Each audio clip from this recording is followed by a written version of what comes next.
Good morning. आज के इस लेक्चर में आप सबका वेलकम है।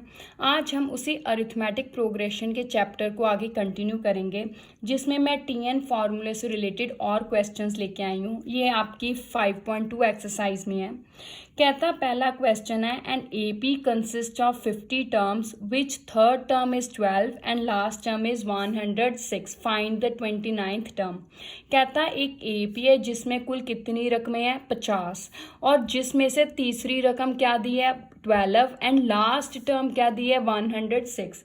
अब लास्ट टर्म 106 है और कह रहा है कि उस एपी में सिर्फ 50 रकमें हैं, तो इसका मतलब 50वीं रकम कौन सी हो गई 106।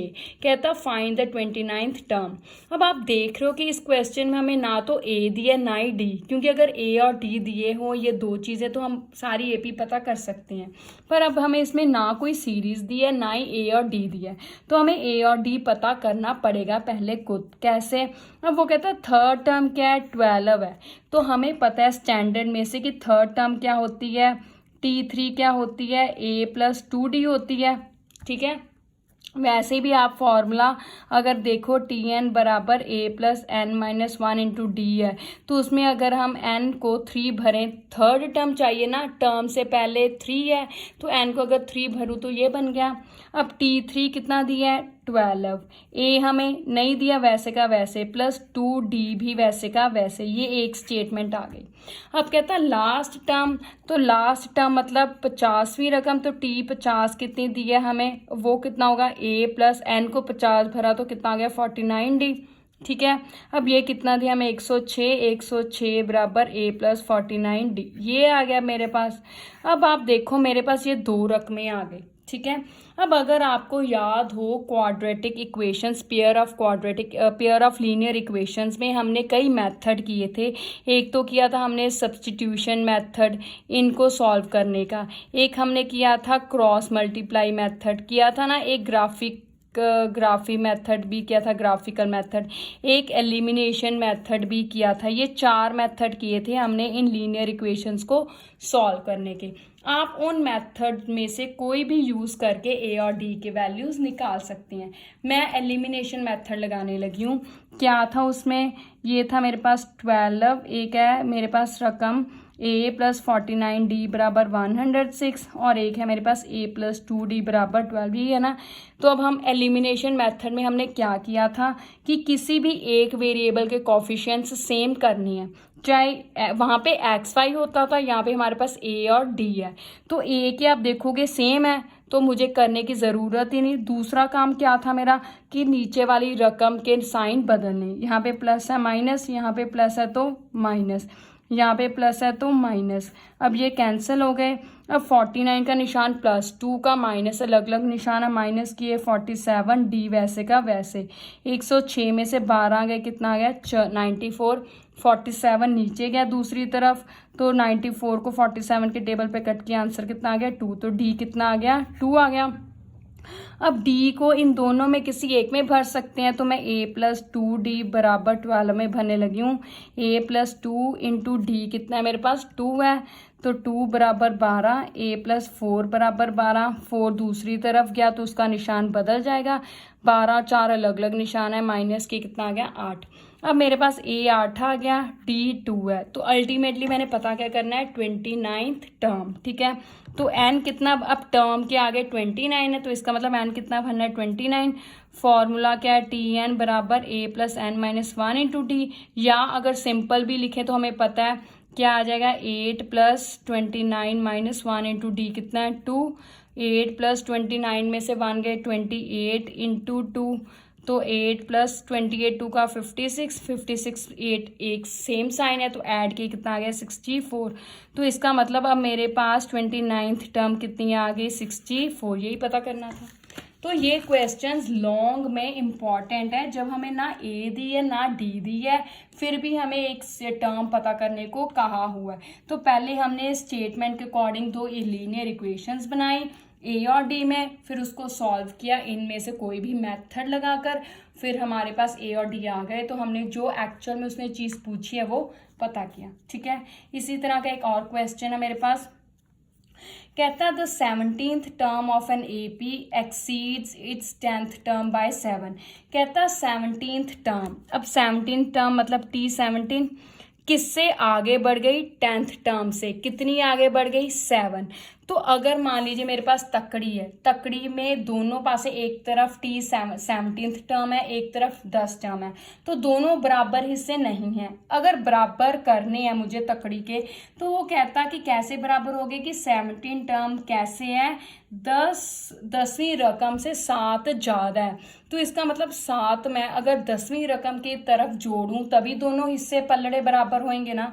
तो इसका मतलब T10 में 7 जोड़ दिए, 10वीं रकम T10 उसमें 7 जोड़ दिए, तो दोनों पलड़े क्या हो गए, बराबर। अब उसने क्या पता क्या करना है, कॉमन डिफरेंस। इसका मतलब इसमें हमने सिर्फ क्या पता करना है, D पता करना है, ठीक है। T17 वो फॉर्मूला हमारे पास, चाहे आप सिंपल लिख दीजिए, जब हमें पता ही है कि स्टैंडर्ड फॉर्म से पहला A दूसरी A+2D होती है, A+3D ये पहली रकम, पहली रकम A+D होती है, दूसरी रकम A+D, तीसरी A+2D, चौथी रकम A+3D। मतलब जो उनसी रकम पता करनी है उसमें D एक कम होता है। तो इसी तरह से 17 कितना हो गया, A+16D, 10 कितना हो गया, A+9D+7, या फिर हमारे पास जो फॉर्मूला है T+AN-1 इंटू D, उसमें एक बार n को कितना भरिए, 17, और एक बार n को 10, तो सेम यही आएगा, ठीक है। दोनों ही तरीके सही है, ऑरली भी कर सकते हो तो ऐसे भी। अब सारी रकमें एक, अब A और D इंग्लिश वेरिएबल को एक तरफ, नंबर्स एक तरफ, तो सारी रकमें A और D किधर लेकर आने लगी हूँ, तो इनका निशान बदल दिया।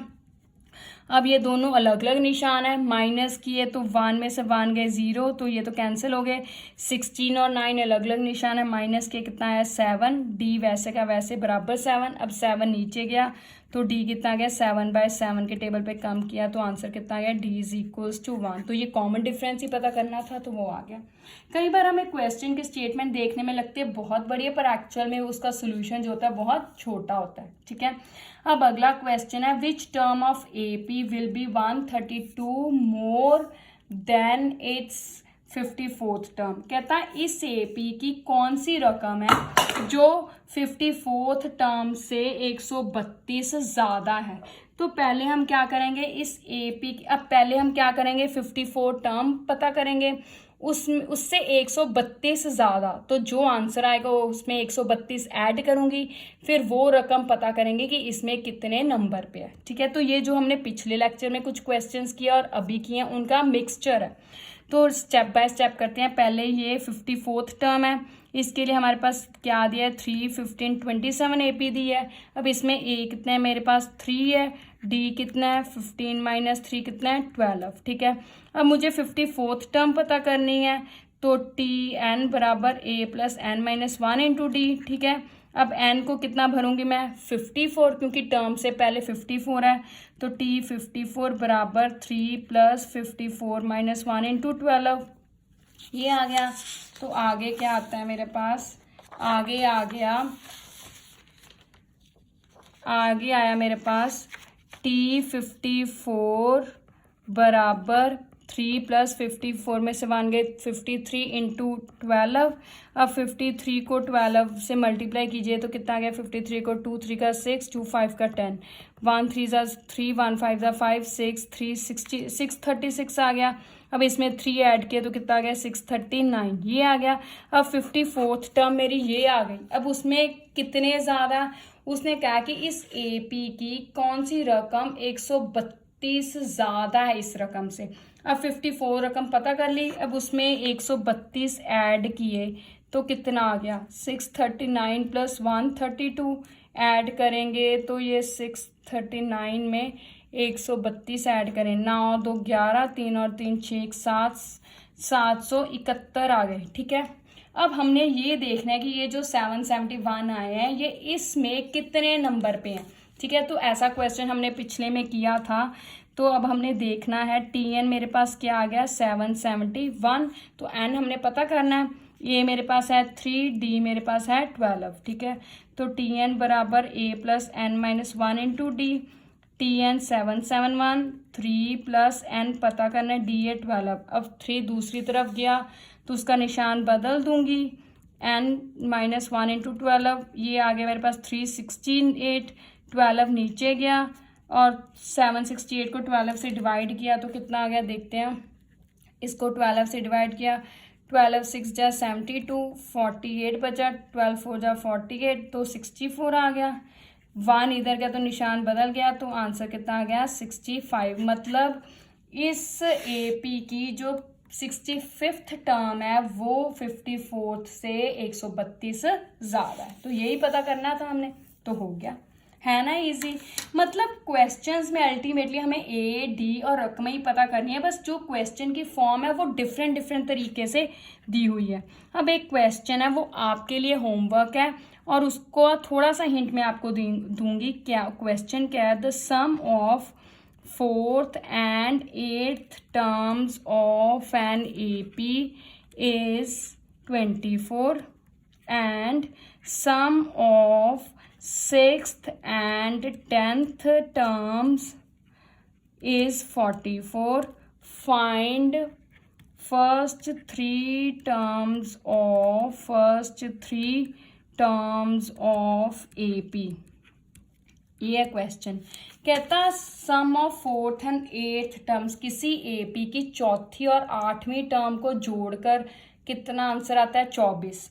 उसी तरह छठी और 10वीं टर्म को जोड़कर कितना आंसर आता है 44। कहता अब इन सब के बाद हमें AP की पहली 3 रकमें पता करनी है।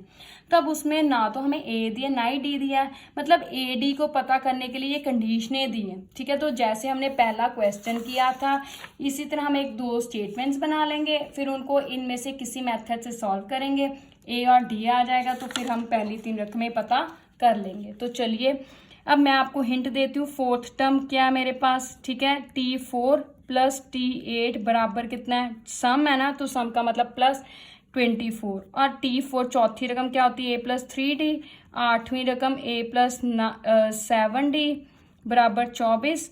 A और A सेम निशान है, जोड़े 2A, 3 और 7 सेम निशान है, जोड़े 7D बराबर 24।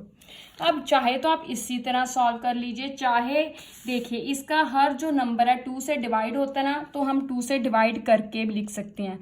2 को 2 से डिवाइड किया प्लस 10 को भी 2 से डिवाइड किया, 24 को भी, तो ये 2 के टेबल पे गया A प्लस ये 5D आ गया इज इक्वल्स टू 12। तो ये सिंप्लीफाई कर लिया हमने, पर सिंप्लीफाई तभी कर सकते हैं जब वो सारे नंबर उस इक्वेशन के एक ही टेबल पर डिवाइड हो। जैसे इस इक्वेशन के तीनों नंबर्स एक ही 2 पे डिवाइड होते थे, तब हमने डिवाइड करके सिंप्लीफाई कर लिया। अगर नहीं होता, एक भी नंबर डिवाइड ना हो, तो हम ऐसा नहीं कर सकते। ठीक है, तो फिर वैसे का वैसे ही रखना पड़ना था। अब ये पहली स्टेटमेंट आ गई। अब बात है 6th and 10th की, तो 6th T6 प्लस T10, वो भी सम ऑफ 6th and 10th कितना है 44, तो ये लीजिए 44।